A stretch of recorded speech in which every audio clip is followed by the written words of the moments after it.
Vivam! Estamos aqui para o nosso 10º webinar do projeto Triple D, nesta segunda temporada, como nós chamamos, que é da participação cívica. E hoje contamos com a presença, desde já muito agradecida e muito gratos pela vossa presença, de dois vereadores bem distintos na idade e na zona geográfica, mas que se encontram aqui num espaço que é o espaço do projeto de Espaço Digital, com esta facilidade fantástica das plataformas. Eu vou começar pelas senhoras, se me permitem. A doutora Henriqueta Oliveira é vereadora da Câmara Municipal de Lousã. Neste momento tem os pelouros da Educação, Cultura, Intervenção Social e Saúde. É professora de base, não vou explicar muito, é uma professora de formação de base, das escolas, conhece muito bem estas realidades e com quem nós temos trabalhado há muito tempo e que nos conhece, que nós conhecemos, e pela interação que temos feito, quer no âmbito desigual, quer agora no projeto Triple D. Muito obrigado por ter vindo. O Dr. Hélio Antunes, de outra geração, diferente. A sua formação inicial também é no âmbito da animação cultural e educação comunitária, licenciado nessas áreas. Atualmente exerce funções de vereadora das áreas da educação, cultura, turismo, ação social, juventude, crianças, jovens e idosos. Portanto, há aqui claramente duas gerações, mas que neste momento têm interações muito semelhantes neste contexto. E a minha primeira pergunta, a minha primeira provocação para os dois, sim? Não era por aí, Está tudo bem. Era uma indicação para uma pessoa que na nossa. Ok. Então, já que o nosso tema de hoje é a participação cívica no poder local, o poder local é um chavão que nós temos. E a minha pergunta é para vocês, agentes do poder local, por definição, o que é o poder local? E se calhar começar pela doutora Henriqueta.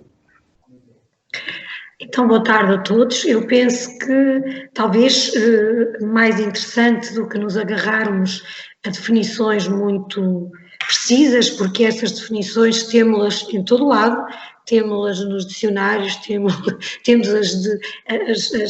as definições agora nos modernos dicionários, que são a Wikipédia e que são estes espaços todos, mas eu penso que aquilo que é mais importante referir é que o poder local é a possibilidade que se dá às comunidades, a cada grupo de cidadãos territorialmente organizados, no âmbito do que é naturalmente o enquadramento geral, nacional, de políticas que são naturalmente nacionais e globais, mas a possibilidade que se dá de definirem, de construírem o seu rumo, o seu enquadramento naquilo que são políticas gerais, nacionais e internacionais também. Portanto, o poder local permite que esta voz seja dada às comunidades, e por uma razão muito simples, porque as comunidades elegem quem as representa e, portanto, ao fazerem isto, estão a ter uma voz ativa no que é esta determinação, dentro de todos os condicionalismos, esta determinação do seu rumo, por um lado, mas também do contributo que podem dar no âmbito do que são as políticas gerais e que naturalmente se espera que o dê e que traduzam o que é a sua vivência, a sua experiência, o seu sentir, também no que é uma governança global, não local. E, portanto, penso que é sobretudo isto. Doutor Hélio, pegando um pouco nas palavras da doutora Henriqueta, dentro deste contexto do poder local e do contexto de podermos pôr as comunidades a pensar um bocadinho as suas políticas, como é que se insere aqui a participação cívica dos cidadãos? Como é que podemos enquadrar a participação de qualquer cidadão neste exercício da participação cívica, neste exercício do poder local? Sim, portanto, tem aqui um papel fundamental porque o poder local, acima de tudo, é o poder que está mais próximo da população, todos os poderes que dispomos a nível governativo. E, como é óbvio, dada essa proximidade, também a participação cívica tem aqui um papel fundamental e está sempre a acontecer, portanto, na primeira linha. Portanto, a grande diferença também do trabalho a nível local é que portanto, o poder local não olha só para os números, vai ao local, sente a realidade, os problemas, fala com as populações e esse contacto permanente com a população, portanto, permite também uma interação muito forte e depois que haja, como sempre, movimentos cívicos, atividades a acontecerem em sintonia, em parceria e também um trabalho sempre permanente com as populações. Digamos que, então, essa participação é importante dos cidadãos nesta governança local, ou seja, são eles que, efetivamente, têm o papel importante também nesse pressuposto. Hélio, será isso, Dr. Hélio? Sim, portanto, os cidadãos têm aqui uma voz privilegiada, portanto, são ouvidos com frequência, fazem parte, muitas vezes, das soluções. Há muitos problemas que são trabalhados e resolvidos em conjunto com as populações e, acima de tudo, portanto, os cidadãos sabem que têm sempre aqui uma porta aberta e que nós também, enquanto poder local, podemos ser o porta-voz privilegiado deles junto do Estado Central, junto depois das comunidades intermunicipais, para a resolução dos seus problemas. A sua concordância, Dra. Henriqueta, querá acrescentar mais alguma coisa ao que foi dito pelo Dr. Hélio ou a sua concordância total com ele? Sim, total. Eu reforçava o que disse o Dr. Hélio, que é fundamental, que é justamente este espaço de proximidade. Quando falamos das comunidades, estamos a falar de um espaço de proximidade e aquilo que é um terreno fértil, que precisa naturalmente ser muito trabalhado. Nós ainda temos um caminho a percorrer, porque este espaço é dado ao cidadão, mas eu penso que ainda não é totalmente aproveitado, mas que, de facto, todo este espaço permite esta interação e esta participação das comunidades, como dizia o Dr. Hélio, na governação. Se bem que ainda não estejam e que haja, e certamente que vai ser o tema da nossa conversa, depois como é que isto se potencia, como é que se trabalha, mas de facto penso que as pessoas ainda não perceberam totalmente o que é isto do poder local, porque ele realmente é posta essa possibilidade, pese embora havendo quem tem que tomar a liderança, mas ele permite que as pessoas participem ativamente, justamente nesta esfera que referiu o Dr. Hélio, porque podem ser são chamados a ser parte da solução, têm espaço para ser ouvidos e, portanto, é muito importante justamente esta esfera de trabalho de proximidade.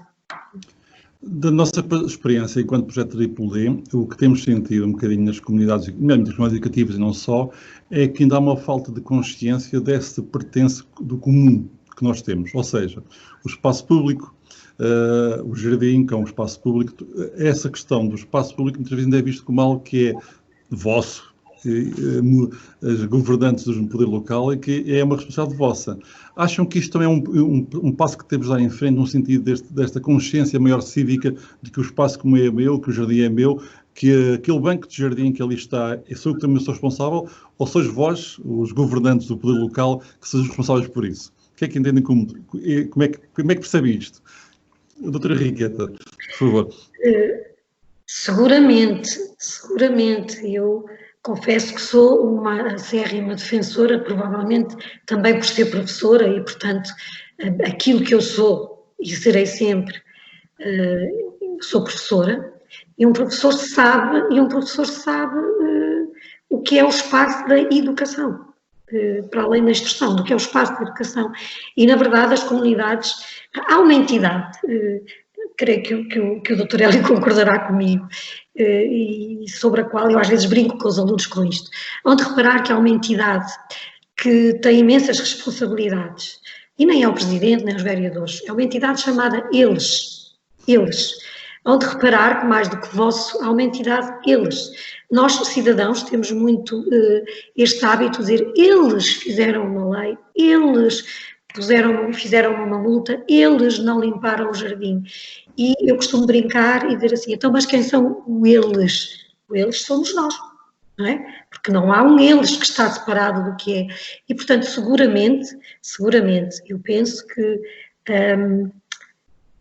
esta não completa noção do que é o espaço comum, do que é o espaço de todos e de como todos somos contributo, quer pelo nosso participação crítica, que não tem que ser, isto não tem que ser uma participação passiva e permissiva, aquilo a que somos chamados é uma participação cívica que é naturalmente uma participação crítica, crítica no sentido global, de dar sugestões, de participar na proteção, de participar nas soluções, como dizia há pouco também o Dr. Hélio. Portanto, sim, seguramente, não tenho a menor dúvida. Não sendo o Dr. Hélio alguém da educação, diria eu, formal, é alguém da educação não formal, claramente, desses âmbitos, e também tem, claro, uma opinião sobre essa questão da consciência comum do espaço, que também gostaria de desafiá-lo a pensar isso um bocadinho para nós. Sim, esse é um problema atualíssimo da nossa atualidade e que, pronto, eu concordo em primeiro lugar com tudo o que a doutora Henriqueta disse, é realmente, há realmente aqui alguma irresponsabilidade, diria até, dos próprios eles em relação ao espaço que é de todos nós, mas pronto, isto também temos que ver do ponto de vista da evolução sociológica, ou seja, nós passámos ao longo das últimas décadas, se calhar, de um período em que o espaço da rua pertencia à população, portanto eram eles que tinham que cuidar desse espaço, não havia ninguém que cuidasse desse espaço a não ser a própria população. Entraram depois aqui, houve aqui uma evolução do país e também do mundo em termos de serviços públicos e esse espaço que era de todos, passou a ser gerido um pouco pelas várias entidades, nomeadamente as câmaras municipais, as juntas de freguesia, que ganharam aqui a responsabilidade ao longo do tempo na sua manutenção, na sua gestão, na sua melhoria. Atualmente vivemos num período em que, se calhar, teremos que aprender que essa responsabilidade é de todos, novamente, que não é só das câmaras municipais, das juntas de freguesia e das entidades públicas. Portanto, a gestão desses locais, desses espaços, é de todos. Pronto, e estamos num dilema muito grande, porque todas as terras estão a viver esse problema, onde atualmente a população apenas vê portanto, essas responsabilidades depositadas nas autarquias e não sente sentido, talvez, de responsabilidade de fazer e melhorar, ou pelo menos manter esse espaço público. Portanto, acho que aqui teremos que, faz parte também talvez da evolução da história, e teremos que dar agora o passo seguinte, que é voltarmos a ser todos responsáveis por esse espaço comum e não ser apenas responsabilidade das câmaras municipais, das freguesias e outras instituições, a sua gestão e a sua manutenção, porque aquilo que assistimos, e eu também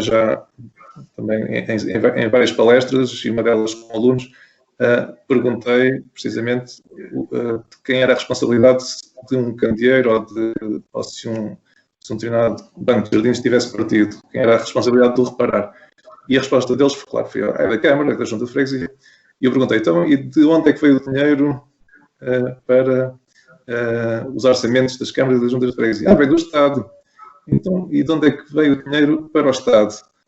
E aí eles chegaram à conclusão que vinha dos contribuintes. E quem é que são os contribuintes? Somos nós todos. Então, se calhar, se olharmos todos pelo nosso bem comum, o Estado vai poupar, as famílias vão poupar, portanto, o orçamento das famílias não é tão agravado em termos de impostos. Portanto, isso aí é que eles conseguiram perceber realmente e chegaram a essa conclusão que o bem comum era também pertença deles, portanto, porque não existe esse sentido de pertença atualmente. É importante que se dê esse tipo. Parece-me que estamos aqui a falar de uma coisa fundamental, que está mais à frente para falarmos, que é o processo educativo destes nossos futuros homens e mulheres cívicos em Portugal. Tem que ser feito por alguém, o espaço de educação tem que ser um espaço cada vez mais trabalhado para que isso possa acontecer. Mas eu desafiava agora os dois vereadores, a falar um pouco das experiências da sua realidade social, como é que é exercida esta pressão cívica, há alguns exemplos práticos, como é que vocês exercem isto, ou como é que permite, ou como é que facilita a participação dos vossos municípios nesta gestão dos bem comum, ou seja, que me referissem, eventualmente, 2 exemplos do município de Lousã e do município de Ferreira do Bezerra, quando os cidadãos são chamados a participar e a gerir e a consolidar esta consciência cívica tão importante como estamos a perceber nesta conversa hoje em dia. Começava pela doutora Bélia, lá de Ferreira do Zezer. Muito bem, obrigado. Pronto, em relação a essa questão que agora foi colocada, portanto, e agora levantando um bocadinho aqui, se calhar, para a parte positiva também, não é só exemplos negativos. Portanto, se por um lado sentimos essa irresponsabilidade e falta de atenção e falta de sei lá, de atenção da parte da população em relação ao bem comum, por outro lado também, sempre que a população é chamada a intervir em projetos específicos, projetos cívicos, projetos de âmbito social, de âmbito cultural, a participação, pelo menos aqui em Ferreira dos Zezer, tem sido muito boa. Portanto, recordo aqui alguns exemplos, como foi o caso da plantação de árvores após o incêndio de 2017, fizemos aqui algumas ações desse género e, portanto, a resposta da população foi massiva. Depois também há aqui algumas ações muito interessantes no que diz respeito à limpeza de lixo junto às praias fluviais, mesmo aqui na própria vila, em que foram feitas algumas ações com os jovens e foi também uma participação exemplar e espetacular a todos os níveis. Também temos aqui um programa muito interessante, que é o programa Just a Change, um programa que não é feito com jovens de cá, mas que é feito com jovens universitários, que vêm todos os anos ao nosso concelho ajudar na recuperação de casas das pessoas mais carenciadas, mas que depois essa participação desses jovens universitários provoca uma dinâmica muito forte também em termos cívicos e em termos sociais, porque os próprios vizinhos acabam por ver que eles estão a fazer aquela ação junto naquela casa e vão também ajudar com tudo que é preciso. As próprias instituições sociais disponibilizam-se para dar também apoio em termos de refeições, etc. Portanto, cria-se aqui um mecanismo sempre muito forte em termos de dinâmica cívica que é de levar. Portanto, há aqui também bons exemplos. Por um lado, sinto que há essa irresponsabilidade em relação ao bem comum, mas por outro lado também existe também talvez até alguma necessidade que as pessoas de forma individual sentem para poderem ter o seu espaço para poderem fazer as suas ações cívicas. Portanto, as pessoas neste momento não são pessoas, não vivemos uma época em que as pessoas se voluntariam, é necessário, se calhar, criar alguns inputs para que depois essa participação seja possível e realmente nota-se que há uma participação sempre muito forte. Doutora Henriqueta, Lousa, eu sei que a Lousa tem muita dinâmica. Eu gostava, primeiro, de dizer que o que estava a dizer o doutor Hélio, eu fazia só uma pequenina correção no que os dois dissemos, porque creio que não quisemos dizer que havia...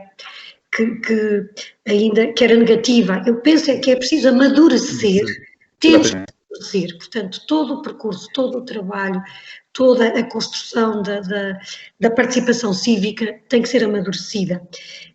Somos uma democracia ainda nova também, esquecemos disso às vezes, não é? Quando se põe em perspectiva, apesar da minha idade, eu consigo perceber que apesar de tudo... são anos e ainda estamos num percurso que é preciso fazer um amadurecimento e que é importante que se faça. No entanto, como dizia, há imensos, nós estamos cheios de movimentos positivos e até diria que se é verdade que as crises revelam o pior e o melhor de nós acabamos de ter um exemplo da crise que estamos ainda a viver, em que provavelmente o melhor das comunidades se revelou. E tudo o que é participação cívica e participação cívica desligada de outros compromissos ou de outros comprometimentos, sejam eles ideológicos, sejam eles religiosos, sejam eles o que forem, vieram à tona de uma maneira muito interessante, muito interessante.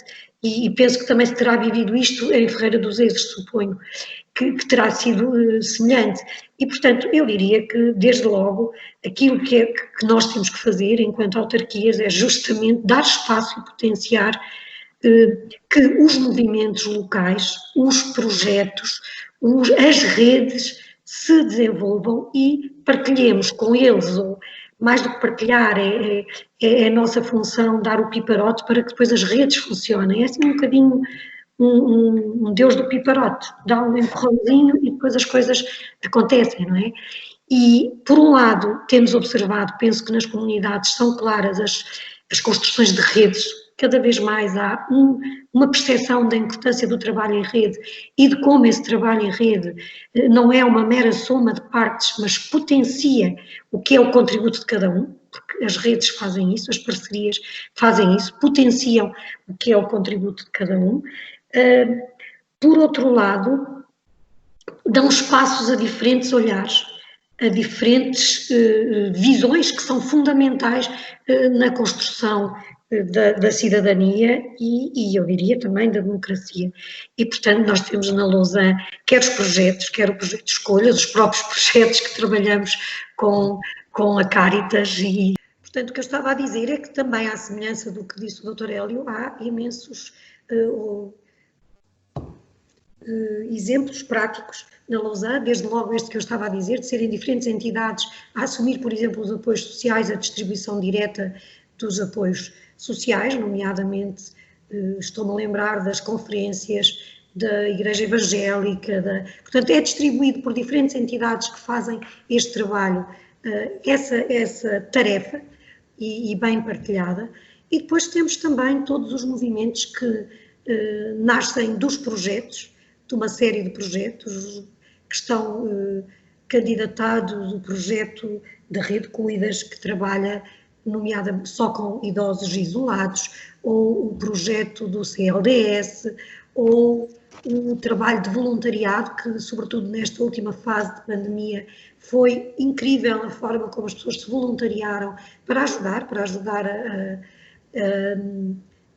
nas compras, para ajudar no apoio a vizinhos, para ajudar, e portanto foi interessantíssimo. E depois todos estes projetos também ligados à população mais jovem, de plantação, de árvores, ligados ao ambiente, de limpeza de rios e ribeiras, e o trabalho extraordinário que a escola também faz em potenciar este tipo de cooperação e de trabalho. Porque eu depreendi das vossas palavras, a pandemia facilitou, digamos assim, esta consciência, esta participação cívica. A dificuldade arranjou aqui uma solução que é das pessoas também serem mais, congregarem-se mais na sua defesa, na sua proteção e, sobretudo, na sua interajuda. Dr. Hélio, concorda com estas afirmações, como falava a doutora Henriqueta um bocadinho há pouco, que esta pandemia foi facilitadora dessa consciência ou foi uma questão de emergência que tivemos que reagir? Eu penso que é mais esse segundo caso. Portanto, houve realmente a necessidade de reagir e as nossas comunidades ganharam essa consciência muito rapidamente. E, pronto, por um lado, o processo inicial foi um pouco complicado, porque as pessoas, de repente, vimos interrompidos todas as rotinas habituais escolares da nossa população, mas, por outro lado, renasceram as chamadas redes comunitárias que nós tínhamos já há bastante tempo atrás e que foram desaparecendo e que voltaram a ter aqui um papel fundamental neste estado de pandemia.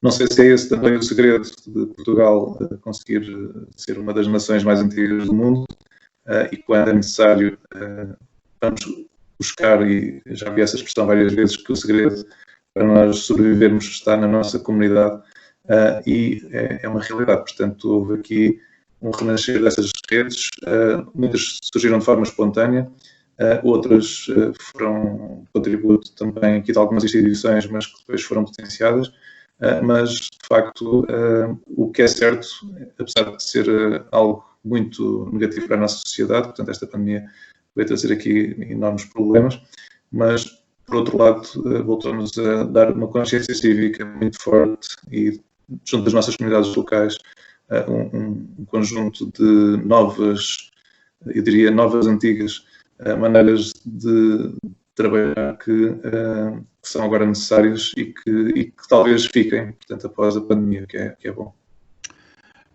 Sim, eu só acrescentaria que realmente eu não gosto de dizer que estas crises são oportunidades, porque prefiro que as oportunidades apareçam de outros meios, mas de facto o que aconteceu aqui foi mesmo isto, foi fazer a reação, provocou uma reação e que foi uma reação positiva, penso, sim. Eu tinha agora aqui uma provocação, que é uma pergunta, mas que é uma provocação, que é, isto está para um tratado, ou para uma tese, ou para várias teses de doutoramento, inclusive, que era qual será o papel da família, da escola, do poder local, das sociedades, na construção desta consciência cívica democrática. Eu sei que para cada uma destas entidades podíamos ter aqui 10 teses ou mais de estudo, mas, de qualquer forma, queria saber a vossa opinião de que alguém que está no terreno, alguém que lida com estas realidades todas, quer com a família, quer com a escola, quer com a comunidade de uma forma mais genérica, qual é a perspectiva, por exemplo, da doutora Henriqueta nesta construção da comunidade cívica e qual delas será eventualmente a mais importante? São todas muito importantes, doutora Henriqueta. Não, seguramente não vou fazer uma hierarquia